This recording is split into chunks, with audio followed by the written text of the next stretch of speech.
ॐ स्थापकाय च धर्मस्य सर्वधर्मस्वरूपिणे अवतारवरिष्ठाय रामकृष्णाय ते नमः।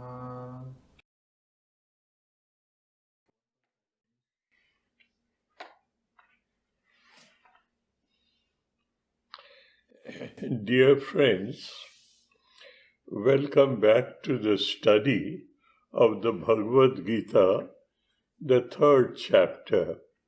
And as you know, the third chapter is nomenclatured as chapter on Karma Yoga. What does it mean? This chapter teaches you how to convert your flow of life, which is egocentric. That is, I want to do this, I want to have this, I would not do this, I will not. I is very important.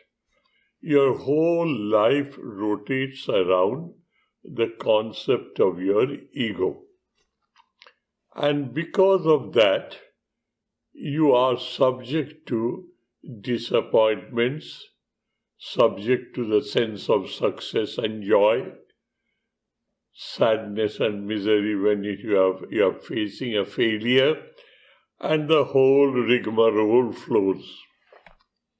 And you swing like a pendulum between pleasure and pain, between ecstasy and agony. That is how our life flows, and we are used to it. That is life, so why bother? But there are people who say, I look at this life and I find, what is all this is for? What do I stand to gain? My life is flowing out and I am continuously swinging like a pendulum. I go nowhere. I am rotating on my own axis, as it were. But I am supposed, according to the scriptures, according to the traditions of our society, and especially the Indian society, they say there is only one object of your born as a human. There is only one goal for you to achieve. What is that? The state known as Jivana Mukti. You live in this world, but you are totally free of all bondages. That concept of freedom we don't have. We think this is our freedom. But that concept of freedom is of a different level altogether. The teacher says, the scripture says, the tradition says, Jivana Mukti Sukha Prapti Hetave Janma Dharanam. Hetave Janma Dharanam. Hetave means purpose. Janma Dharanam means the purpose of being born a human, the most evolved biological creature. What is the purpose? To enjoy that state when you are alive in this world, but you are totally free of all bondages.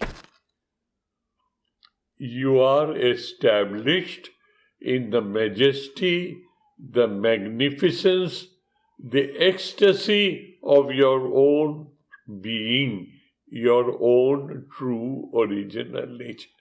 Jivana Mukti Sukha Prapti Hetave Janma Dharanam. So, how can this life of egocentric flow, known as karma bhoga, bhoga means to experience, to suffer. How can this flow of life be converted into a flow which will lead you to a particular goal? What is that goal? Jivana Mukti. You will free yourself. Karma bhoga converts itself into karma yoga. That is, in the modern times, as we all know, we are all extremely busy. The old ritualistic way of life, doing this yaga, doing this jagga, doing this, doing that, as enunciated in the Vedic Karma Kanda, is just not possible. If that is the only way to reach your goal, and the present day society does not allow you to live that sort of life, where do we go from here? Do we remain stuck? The scriptures and the teachers and the incarnations, the prophets, they say, no, there is a way out in this modern world. What is it?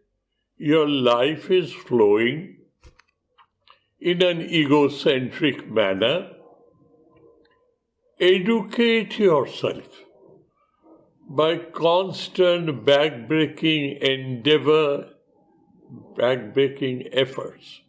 What?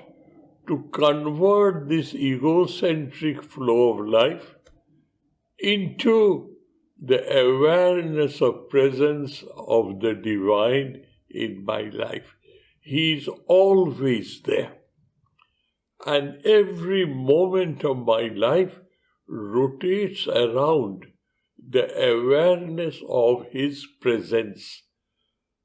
I will forget because I am not used to it. I am habituated to be egocentric. And nearly 99% of mind is beyond my control. Instead of it being my mind, I am a slave of my mind. It takes me for a ride all the time. So the teacher says, please educate yourself, educate your thinking, educate your attitude, educate your perspective, your way of understanding as to how you live in this world. You educate yourself and let every moment of your life or your flow of life rotates around the awareness of presence of the divine. This effort, this methodology is known as method of karma yoga. I will not be able to go beyond this concept unless, my dear friends, you understand that this concept of karma yoga, as Sri Ramakrishna said, Jnana Mishra Bhakti Kolite Sreshta Sadha. He spoke in Bengali, as you know, and a homely, colloquial Bengali. What did he say? Jnana, that is awareness of presence of God. Mishra Bhakti, that is properly blended with the awareness of presence of God, that is jnana, properly blended with an emotional involvement with that awareness of presence of God. My God, my true original being, He is me and I am in Him. There's no separateness between Him and me. I do not know that. I have to experience that. The method is karma yoga for the modern age. Kolite, Jnana Mishra Bhakti, karma yoga, prashasta. It's a broad avenue, a highway to your goal.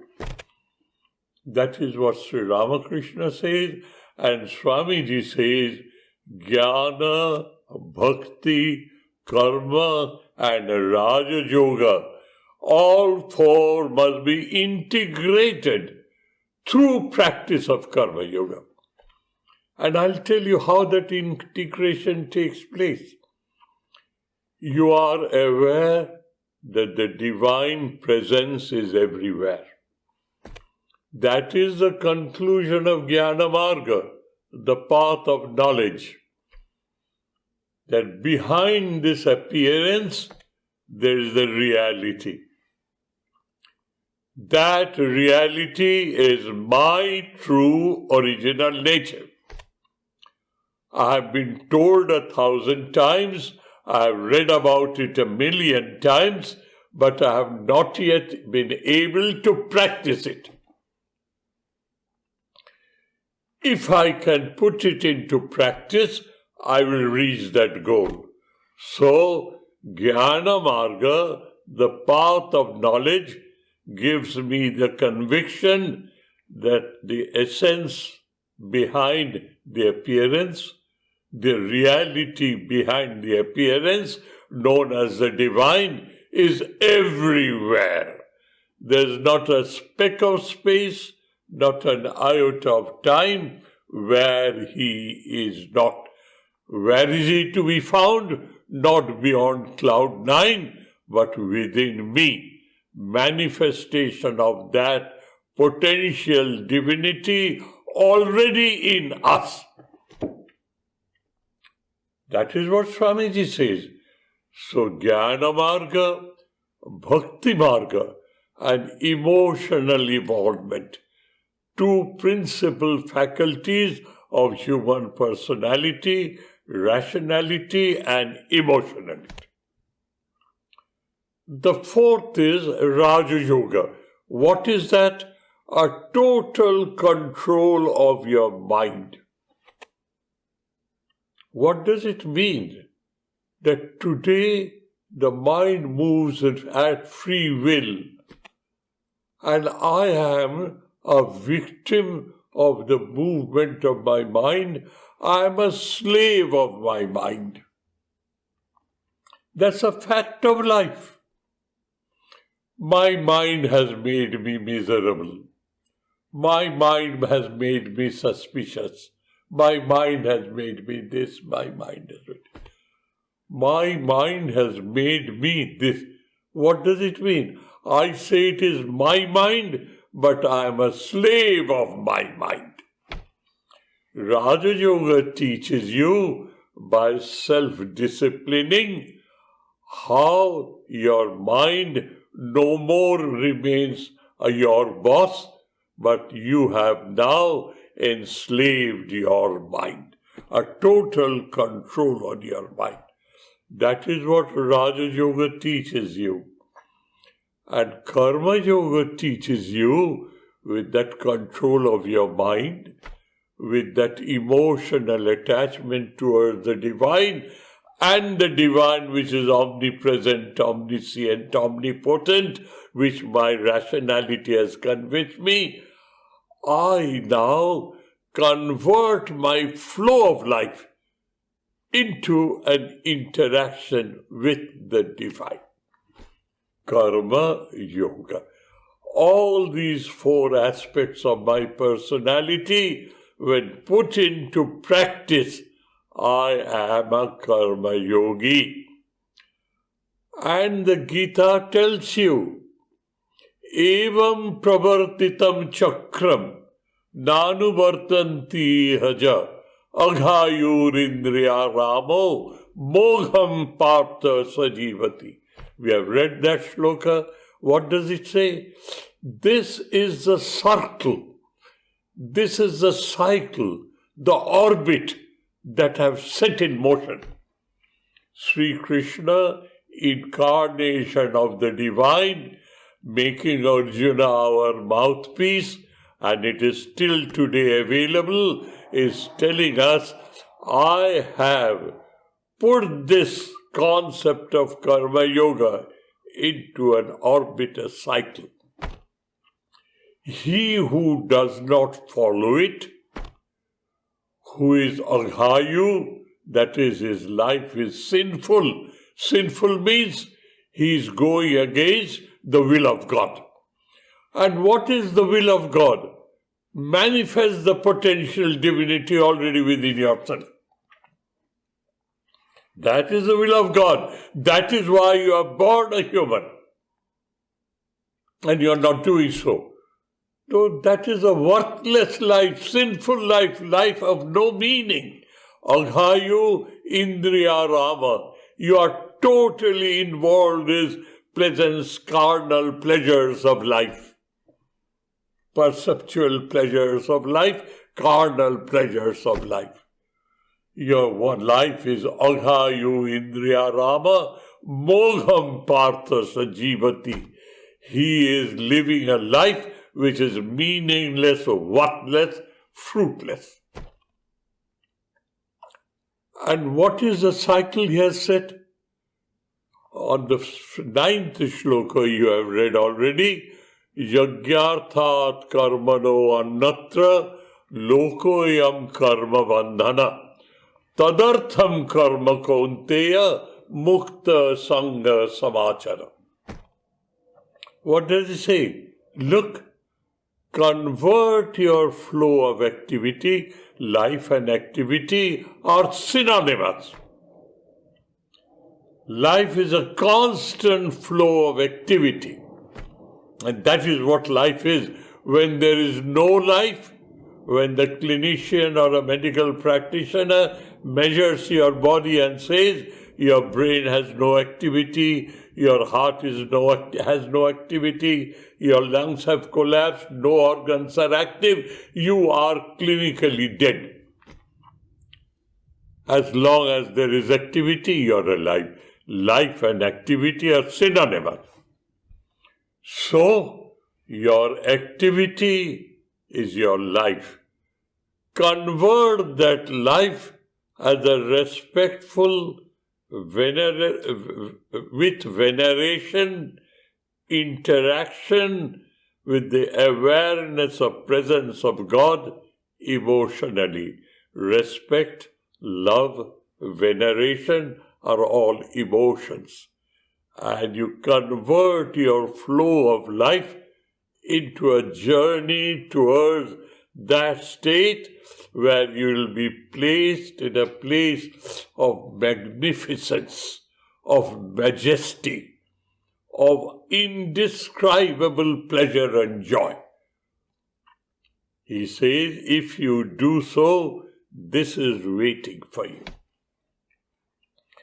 We have studied it from various perspectives, various angles, and today also we have developed it in another perspective without compromising the concept of principles of karma yoga.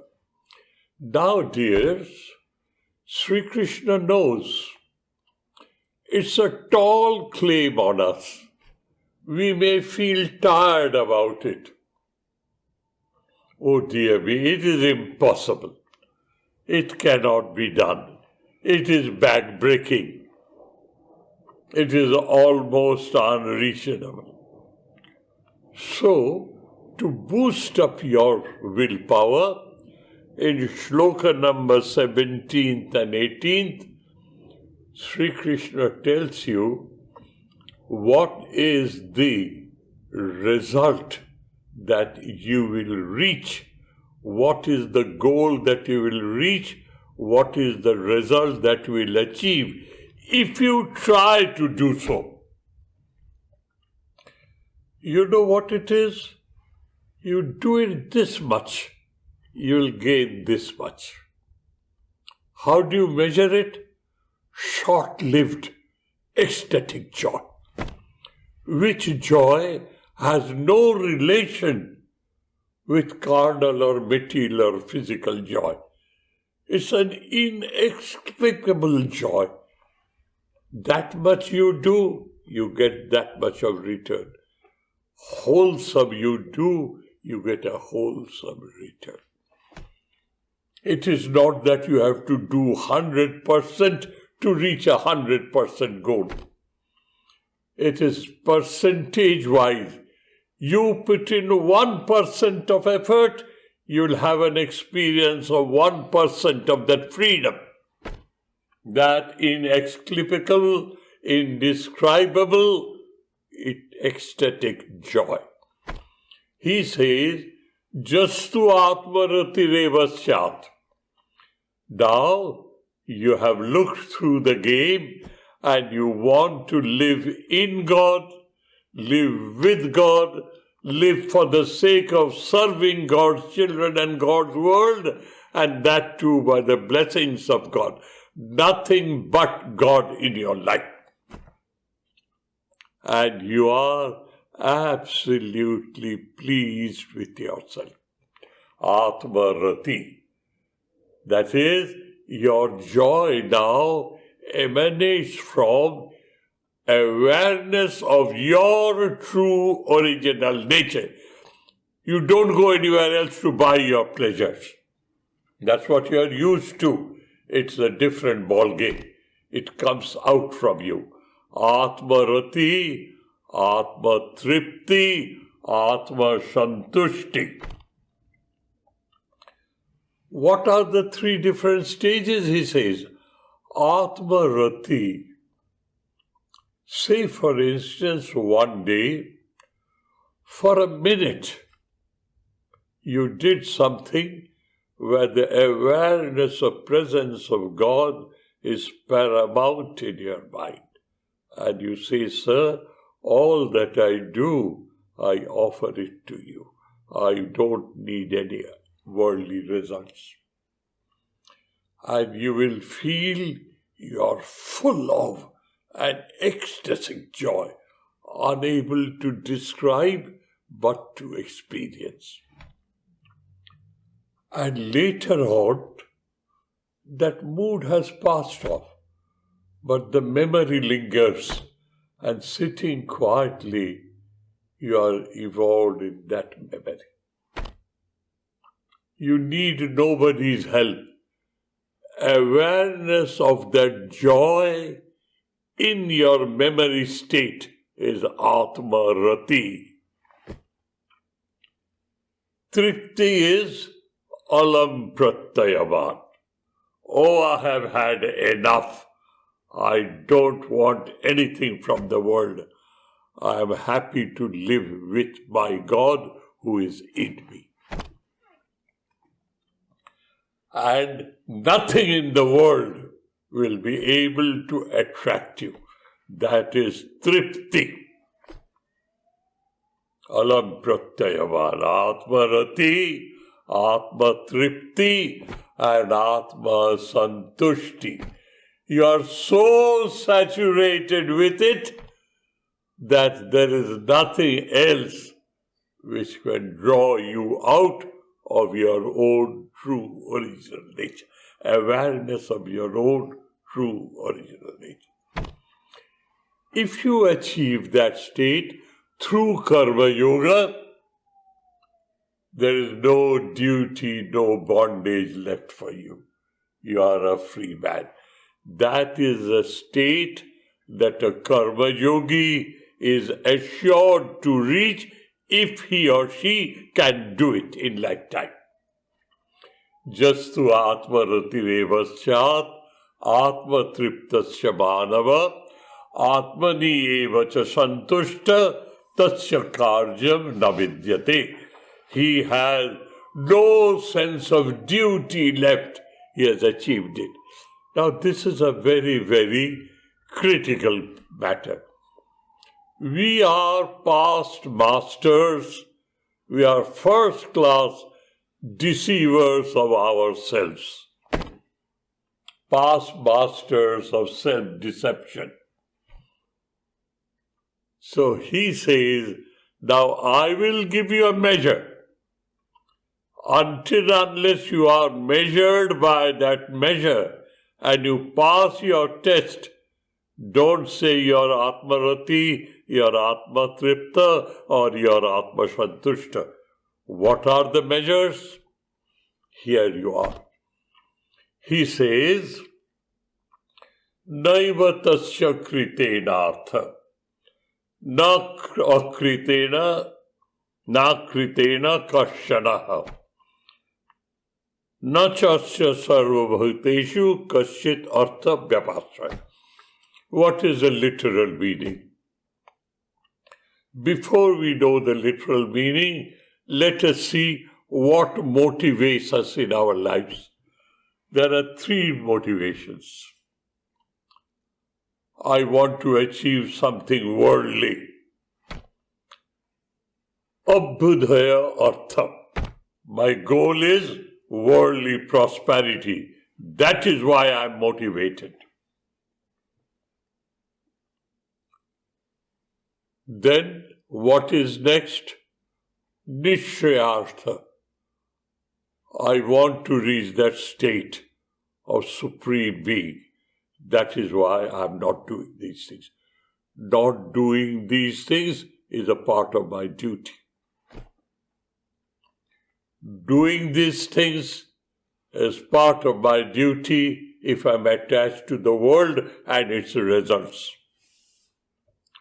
Not getting involved is a part of duty because that is my goal.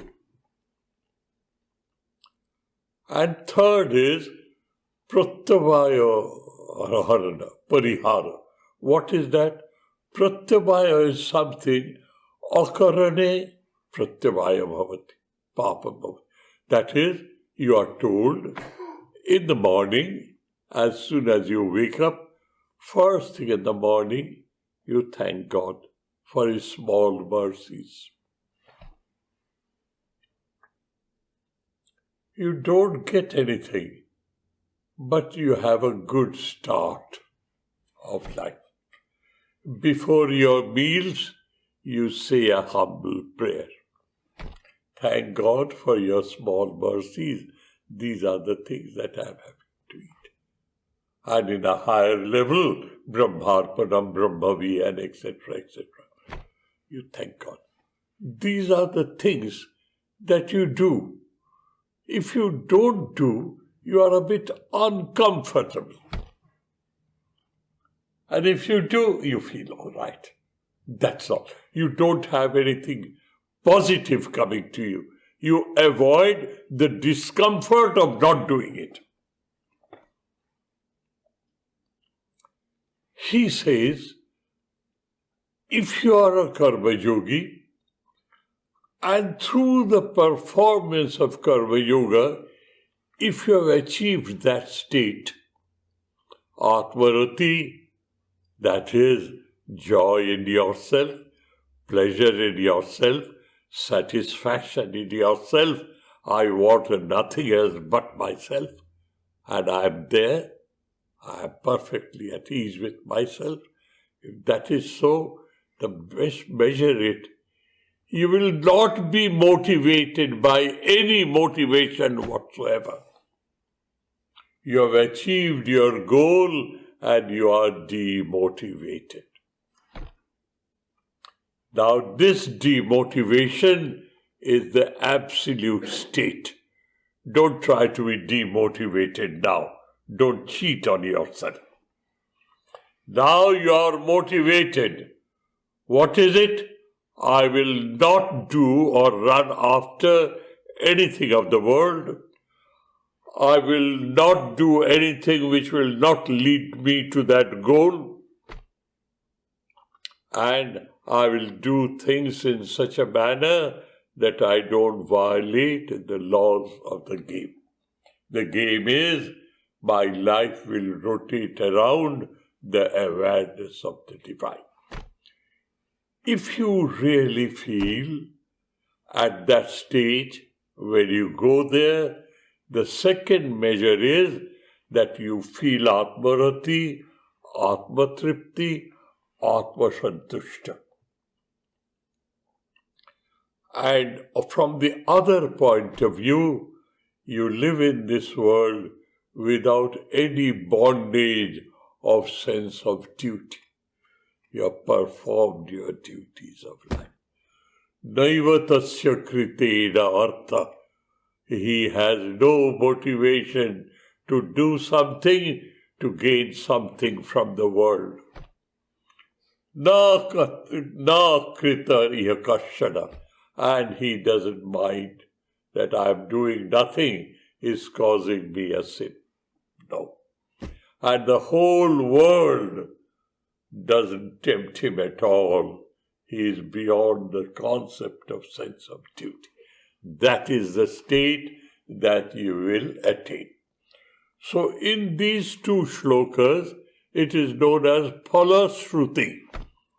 That is, if I am a karma yogi, and if I have started performing my karma, and in the process of performing my karma yoga, I gradually see, I will feel that I am being liberated.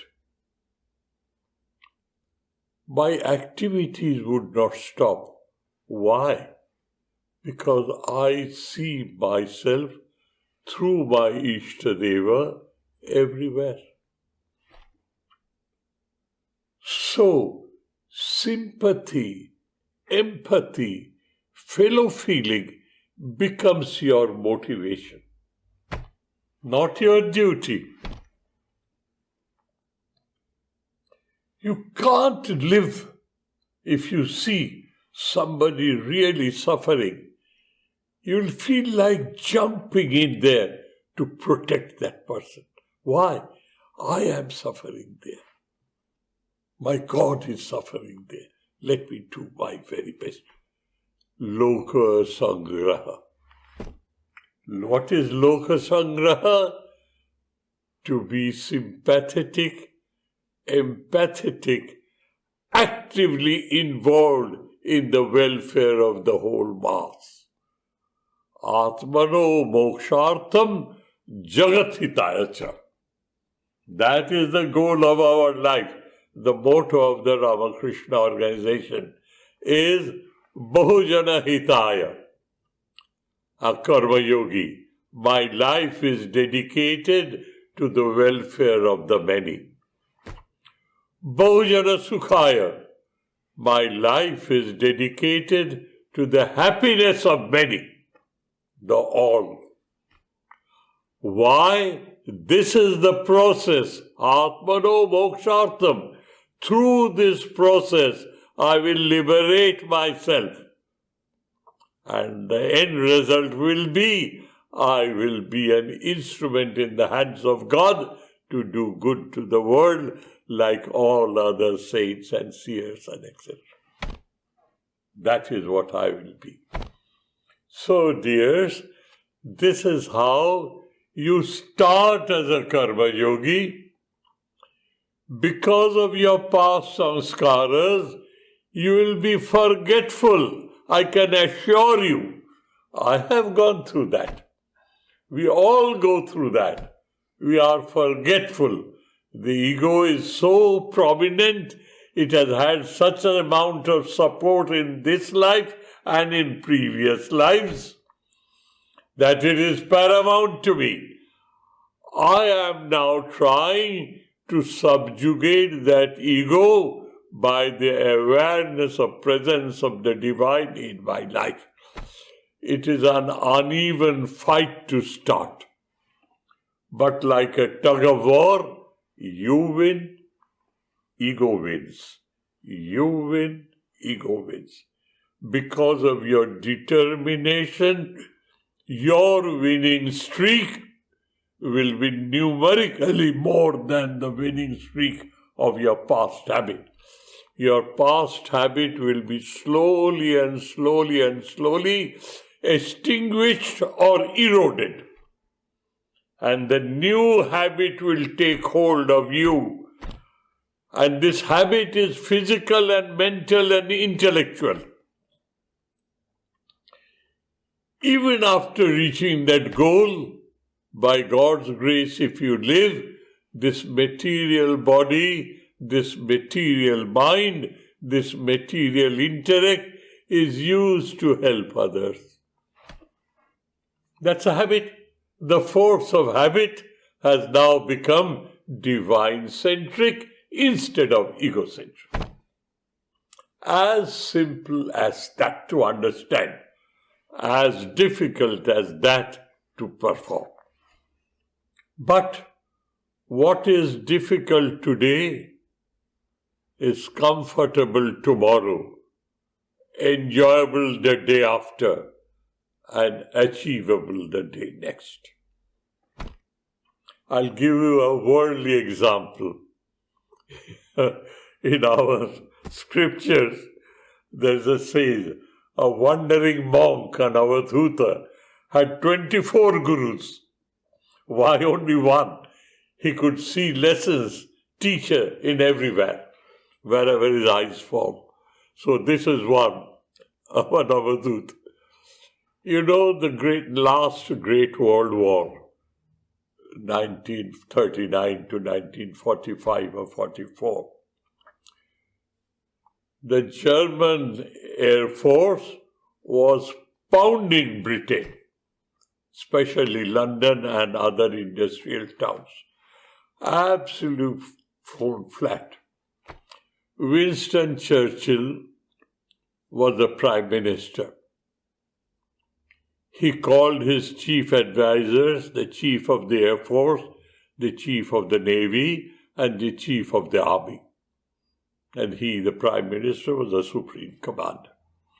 He asked them how to stop this. The Chief of the Air Force, the Bomber Command and Fighter Command, Mr. Portal and another gentleman, I forget his name, but I remember the name of Mr. Portal. He said, "Sir, I can save this nation of ours if you can give me 1,000 fighter planes per day." Why? I will use my fighter planes to shoot down those bombers. They are protected by their fighter planes. And my fighter planes will reduce their numbers and their production will diminish, but our bombers will go and bomb them. I need 100 fighter planes. So, Churchill's boyhood friend, Earl Beaverbrook, he was in charge of ammunition production, aircraft production. So Churchill in his file wrote down the opinion of his advisors and sent it to Beaverbrook. Beaverbrook, could you kindly organize to have 100 fighters produced per day, fighter planes produced per day? Beaverbrook read it, laughed, and he wrote back, "Winnie," Winston's pet name, "Winnie, it is impossible." It is all recorded history in the history of the World War II written by Winston Churchill, for which he got the Nobel Prize in Literature. It's a piece of literature to read. Anyway, Winnie saw that. And now the answer. He writes, "Beaver, what is impossible now is possible tomorrow. Please try." And when Beaverbrook did not agree, his best friend, childhood friend, he forced him to resign, appointed another person, and who tried his level best and produced 1,000 fighters a day. And the Battle of Britain was won by Churchill. What is impossible now is possible tomorrow. A perfect karma yogi, for your understanding, is impossible now. I understand it is not possible, but I know if you are totally dedicated, it is possible, it is attainable, doable, achievable.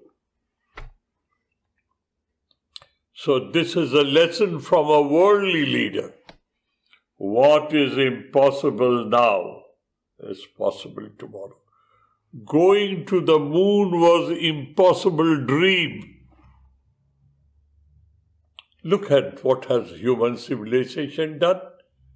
Now they are traveling in the whole space. They have reached Mars, the farthest of all the planets. And they are exploring the space now. Could you ever imagine? It was one day impossible. It has been made possible today. Don't say you can't make a perfect karma yogi of yourself. Gita teaches you from A to Z how to perform. So don't come and say, dear, it is not possible. Now, he has theoretically established it. What is karma yoga? What is the sure sign and symptom of a real karma yogi? Atmarati, Atma Tripti, Atma Santosha. You live by yourself, within yourself. But you have achieved this goal through serving God in the whole world. You have developed that habit in you. So even after achieving that goal, you go ahead with serving this world. The next shloka tells you that. Let me go to the next shloka number 19. Tasmat, he is concluding now. 19th shloka is a conclusion. Tasmat, therefore, to conclude the discussion or to conclude the argument, asakta satatam karyam karma samachara. The first line of the shloka. Let us divide it into two sections. 1/4 of the verse. Tasmat satatam karyam karma samachara. Satatam, therefore, satatam, without any let, without any hindrance, without any interruption. Attitudinal correction. Let your attitude be absolutely alert and awake. Every moment of my life, I am aware God is in me and God is everywhere. Satatam. Karyam karma samachara. Karyam karma. That type of work which propels you to do by your motivation. What is your motivation? Nishreyasha. I would like to reach that place where it gives me freedom from all bondages. Karyam karma. It's a special adjective to the word karma. Karma is activity. Karyam karma here means that activity which rotates around the awareness of presence of God in your life. Therefore, my dears, convert your flow of life into an activity rotating around the awareness of the divine. Asakto hi acharan karma param apnoti purushaha. A human being, a purusha. Asakta hi acharan karma. Without any attachment, without any expectation of the world, from the world.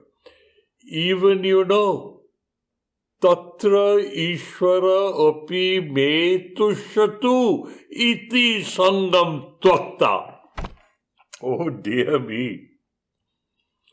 He says, Acharya Shankara says, an incarnation of the divine is teaching you, don't fall into that trap.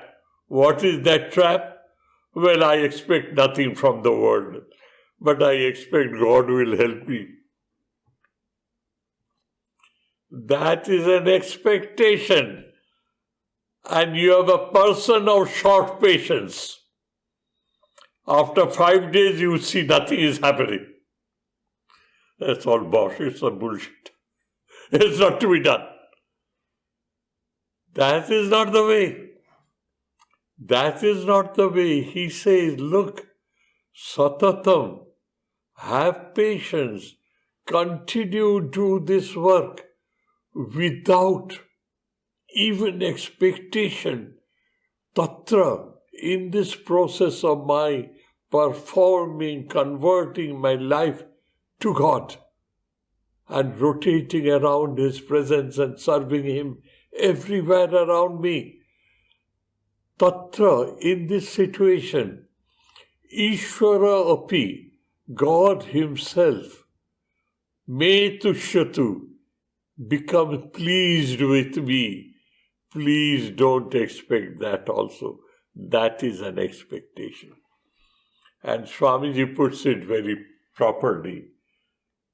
You have a chain, a gold chain, and you have a steel chain. Though it is made of gold, being a chain, it can bind you. Though it is made of steel, it can bind you. Gold and steel makes no difference as far as the capacity to bind is concerned. If you expect from God, people say, what's the harm? God is the giver. He is a giver. Let Him do His job. You don't remind Him. Don't be a God to God to remind Him what to do. You understand me?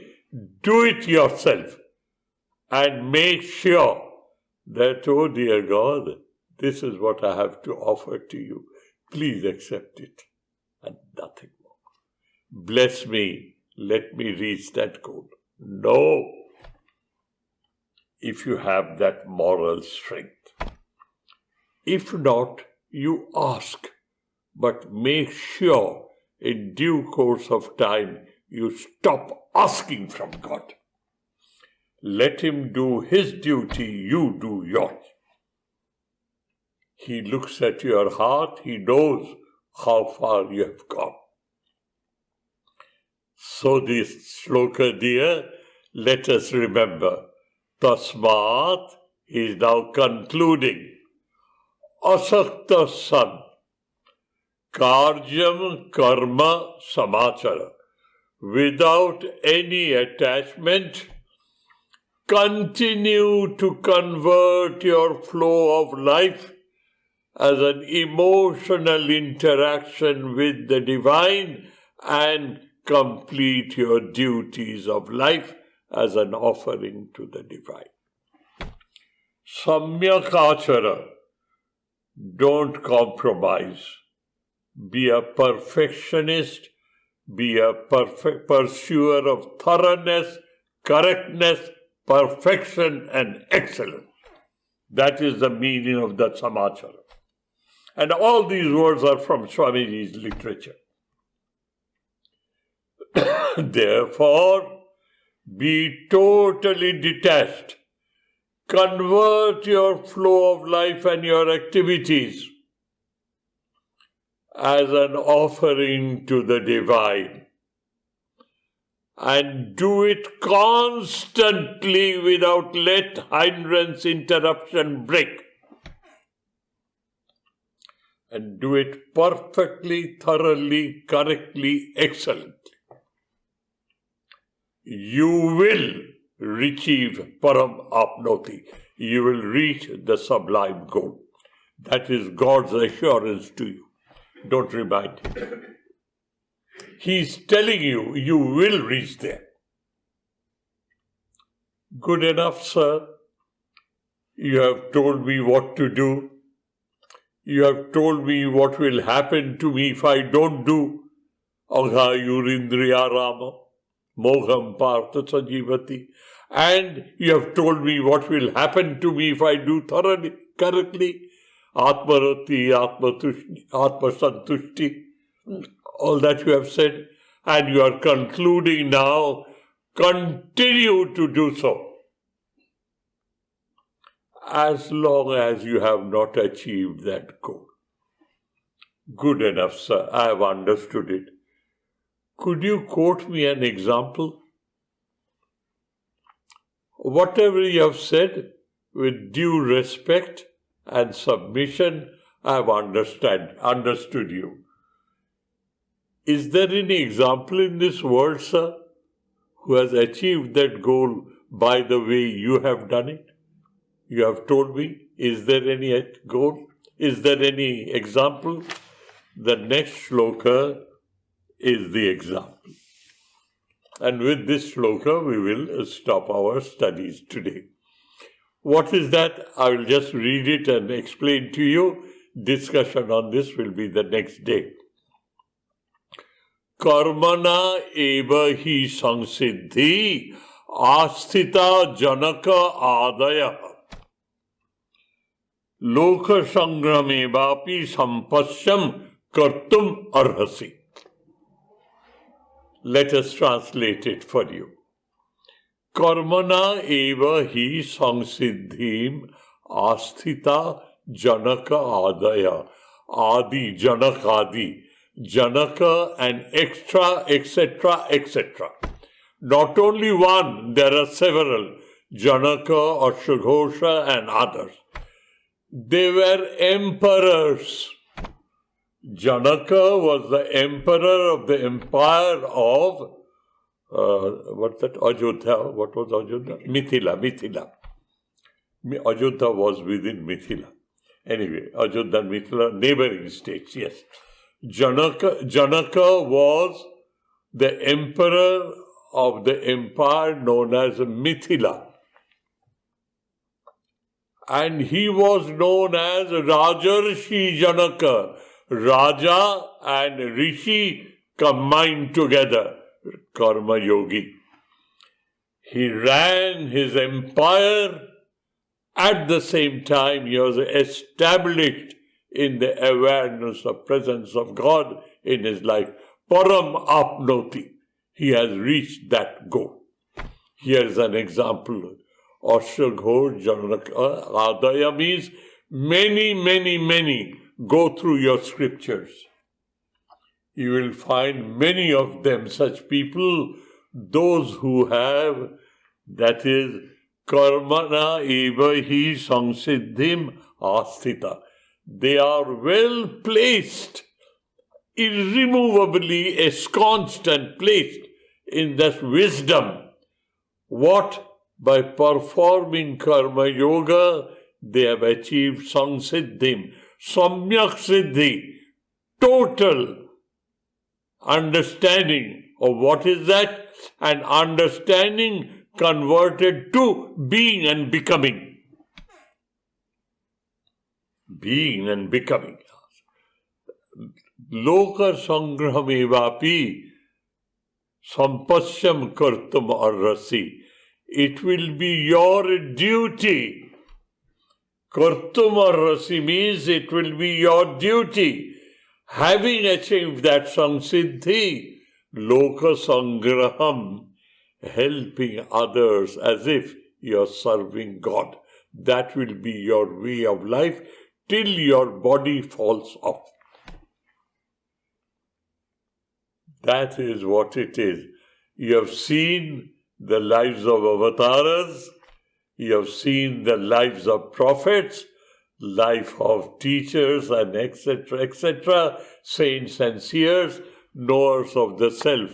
Till the last moment of their life, they are blessing people, helping them to go ahead.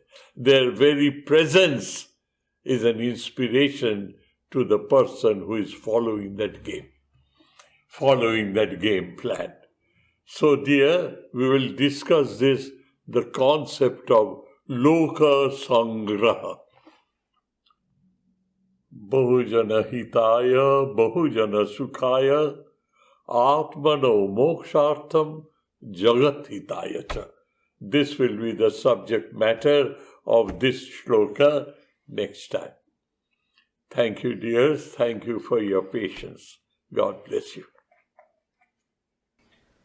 ॐ शान्तिः शान्तिः शान्तिः हरिः ॐ तत्सत् श्रीरामकृष्णार्पणमस्तु